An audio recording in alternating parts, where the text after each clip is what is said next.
छात्रों के भविष्य को सुधारने के लिए होगा। प्रदेश की शिक्षा व्यवस्था और अच्छी हो जाएगी और बेहतरीन होगी। ये शिक्षा मित्र अनुदेशकों का जो गिफ्ट होगा, ये बेहद खूबसूरत शिक्षा प्रणाली को सुदृढ़ करने के लिए होगा। लगातार आपसे बातचीत करना, आपसे आपके बारे में लोगों से चर्चा करना और लोगों को सवाल करना, लोगों की बातें सुनना, लोगों के दिल में जो कष्ट हैं वो एक बार साफ सुथरे हो जाए। आज मैंने कहा था कि जो राकेश कुमार जी थे बदायूं के, उनकी बेटी की शादी को लेकर हम चर्चा करेंगे। चूंकि विधायक जी एक बार आ जाते तो फिर हम उस पर बातचीत करते, अकाउंट ओपन कर देते, उनके बारे में भी चर्चा कर देते। लेकिन हम सोच रहे हैं कि आज विधायक जी आ जाए तो एक बार विधायक जी से बात हो जाए, फिर हम उस पर चर्चा कर लें। क्योंकि विधायक जी से हमारी करीब 12 बजे बात हो गई थी आज, और अभी मैंने लिंक भेज रखा है। उन्होंने कहा था कि मैं 8:30 के बाद आऊंगा, तो एक बार 8:30 बज जाए फिर हम उन्हें फोन करें और उनसे बातचीत करें।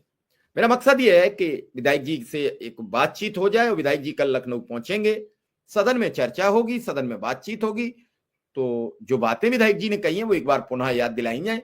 और अब सदन चलेगा तो अब कोई ना नुकुर नहीं सुनी जाएगी। अब काम चाहिए, काम का आदेश चाहिए। ना अब आचार संहिता है, ना अब कोई समस्या है। सभी लोग सरकार के अब इस समय वहां मौजूद रहेंगे और इस दौरान एक अच्छी खबर शिक्षा मित्र अनुदेशकों को मिल जाए, ऐसा मेरा मानना है, ऐसा मेरा सोचना है। मैं चाहता हूं कि अनुदेशक और शिक्षा मित्र का जीवन जो बदसूरत हो गया वो खूबसूरत कैसे, उसमें रंग कैसे भरे जाए। बदरंग हो गया है, बदरंग जीवन को खुशरंग करने के लिए बहुत कुछ उसे रंगीन करना होता है। जीवन सबको खराब लगने लगा है। खराब लगने के कई कारण हैं। लोगों के पास पैसे नहीं है, लोगों के पास राशन खरीदने को पैसे नहीं है, स्कूल जाने के लिए किराए के लिए पैसे नहीं है, तो जीवन तो अपने आप स्वतः ही रंगहीन हो जाता है। हर व्यक्ति चाहता है मेरे जीवन की रौनक हो, मेरे जीवन में एक खुशहाली हो, और वो इस बढ़ती महंगाई में, इतने मानदेय में नहीं हो सकती है। और इसी को लेकर लगातार हम बातचीत करते रहे। बहुत तो लोग हैं, कई लोग हैं जो कह रहे हैं कि मैं अपने चैनल से सबको इनवाइट करके आया हूं, मैंने सब लोगों को लिखा है, सब लोगों से चर्चा कर रहे हैं। मैं सबकी बात समझता हूं, लेकिन जिसे नहीं शामिल होना है, जिसे नहीं अपनी आवाज उठानी है, उसके लिए आप कुछ भी कहिए, उस पर कोई असर नहीं पड़ता है। मैंने बारंबार एक शब्द आपसे कहा कि ये जो डगर हो गई अनुदेशक शिक्षा मित्र की, ये बड़ी कठिन हो गई,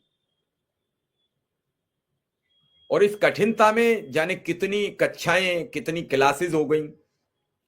क्लासेस में जो विक्रम सिंह कह रहे थे, मैंने संगठन पे ये आरोप नहीं लगाया था, शायद विक्रम सिंह जी के सुनने में कुछ भ्रांति हो गई। मैंने ये कहा जो संगठन जहां है वो आवाज लगातार उठा रहे हैं, और उनका काम है आवाज उठाना। छोटी छोटी संवाद से किसी न किसी दिन किसी नेता को याद आ जाता।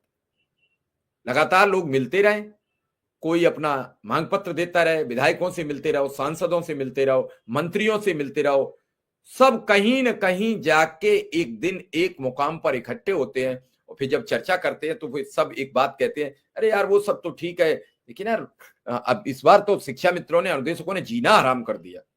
इतने लोग आ रहे थे, सब मांग पत्र। दूसरा कहता है सर हमारे जिले के भी आए थे, तो फिर ऐसा करो, फिर तो बात करनी पड़ेगी।